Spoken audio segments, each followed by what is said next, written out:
சின்ன படங்கள் தான் குடும்ப தர்மத்தை சொல்லியிருக்கு. பெரிய படங்கள் பூரா எடுத்து பார்த்தீங்களா? என்ன படம்? வெட்டு, குத்து, கொலை, கொள்ளை, கஞ்சா கடத்தல். பெரிய ஹீரோ சார். நீ ஒரு நல்ல குடும்ப கதை சொல்லக்கூடாது? கஞ்சா கடத்தல் மட்டும் விஜய நடிச்சிருக்காரு, அஜித் நடிச்சிருக்காரு, ரஜினி சார் நடிச்சிருக்காரு. நீ சினிமாவில் குடிக்கிறத காட்டினா ஒரு லவ் ஃபெயிலியர், பாருக்கு போய் தண்ணி அடிக்கிறது, காலேஜில் ஃபெயில் தண்ணி அடிக்கிறது, இதான் ரெமெடி. ஒன்று தோற்று போனால் தண்ணி அடிக்கிறதான ரெமெடி.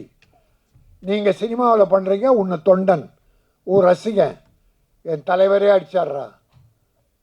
கவர்மெண்ட் ஸ்கூலில் பையன் குடிக்கிறான் சார் டேபிளில் உட்காந்து, நாம் டிவியில் பார்த்தோம். காலேஜில் குடிச்சிட்டு வெட்டிக்கிறானுங்க சார். குடியால் இந்த நாடு கெட்டு குட்டிச்சவர் ஆயிடுச்சு. நாடு குட்டிச்சவராக இந்த 1 இயர் நீங்கள் சொல்லுங்கள், இல்லைன்னா எனக்கு சொல்லுங்கள்.